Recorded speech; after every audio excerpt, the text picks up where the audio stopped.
Hello, जो प्रश्न देखते हैं 20 सेंटीमीटर लंबी धातु की छड़ की अनुप्रस्थ प्रतिशत 1 सेंटीमीटर स्क्वायर है। यदि ऊष्मा चालन की स्थायी अवस्था में छड़ के सिरों पर तापांतर 50 डिग्री सेल्सियस है तो छड़ में ऊष्मा प्रवाह की दर ऊष्मीय प्रतिरोध ज्ञात कीजिए। छड़ का पदार्थ का ऊष्मीय चालक गुणांक 50 कैलोरी प्रति मीटर प्रति सेकंड है।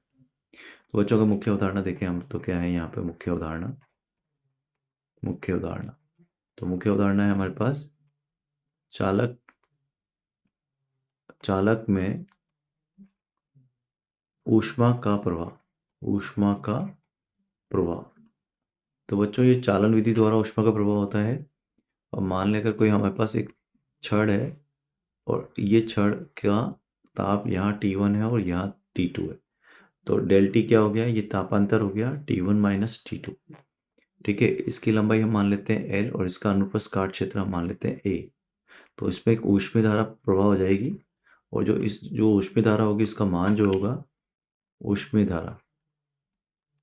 धारा यानी कि ऊष्मा प्रवाह की दर Q/T बराबर KA/L गुणा डेल टी। ठीक है, यहाँ के क्या हो जाएगा, ऊष्मीय चालकता जिसका मान हमें दिया हुआ है 50 किलो कैलोरी 50 कैलोरी यानी कि 4.2 जूल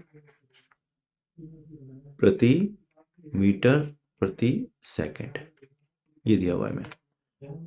अनुप्रस्थ काट क्षेत्र ए है, वो दिया हुआ है हमें कितना, 1 × 10⁴ मीटर वर्ग।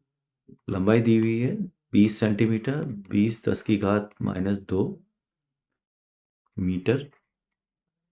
ठीक है, ये दिया हुआ है हम सबको। और तापांतर का मान कितना दिया हुआ है, 50 डिग्री सेल्सियस। अच्छा बच्चों, इसमें एक चीज और है कि इस ऊष्मीय धारा को हम ऐसे भी लिख सकते हैं डेल टी बटा एल बटा के, या इसको अगर हम लिखें तो इसको ऐसे भी लिख सकते हैं डेल टी बटा आर। यहाँ जो आर हो जाएगा हमारा, वो हो जाएगा ऊष्मीय प्रतिरोध। आर हो जाएगा आपका ऊष्मीय प्रतिरोध। ठीक है, जिसका मान होगा एल बटा के। अब हम सारी चीजें हमको निकालना है ऊष्मा प्रवाह की दर। तो ऊष्मा प्रवाह की दर एच सी हो गया आपके पास KA/L गुणा डेल टी। तो के कितना दिया बच्चों आपको, 50 गुणा 4.2 गुणा 1 × 10⁴ गुणा डेल टी 50 और लंबाई दी आपको 20 सेंटीमीटर यानी 10⁻²। ठीक है ना बच्चों, सब यही दिया हमको बिल्कुल। तो बच्चों अगर यहाँ से हम इसको हल करें तो जो ये हो जाएगा 20 10⁻², तो 10⁻² से 10⁻² बचेगी और इससे ये कट जाएगा, तो ये हो गया 25 गुणा 4.2/20।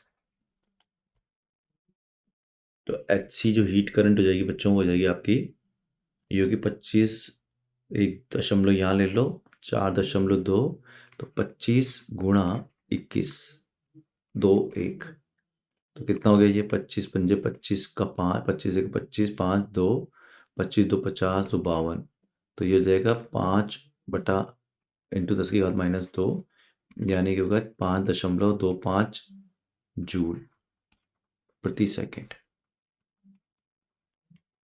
ठीक है बच्चों, एक बार वापस थोड़ी कैलकुलेशन चेक कर लेते हैं।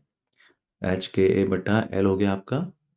ठीक है, HKA/L डेल टी, के दिया है हमें 50 गुणा 4.2, क्योंकि हमने इसको जूल में कन्वर्ट करना है ना।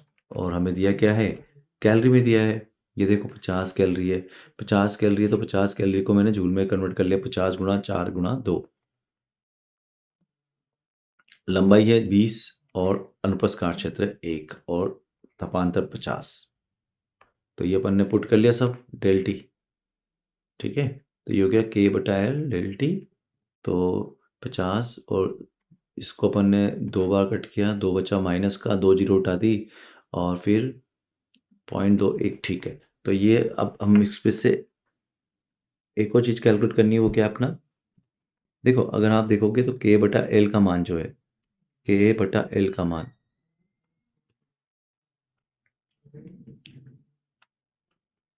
अगर आप K/L का मान देखोगे तो वो प्रतिरोध है R, एल बटा के है ना, एल बटा के, और आपका के बटा एल देखो यहाँ से 25 निकला है, के बटा एल।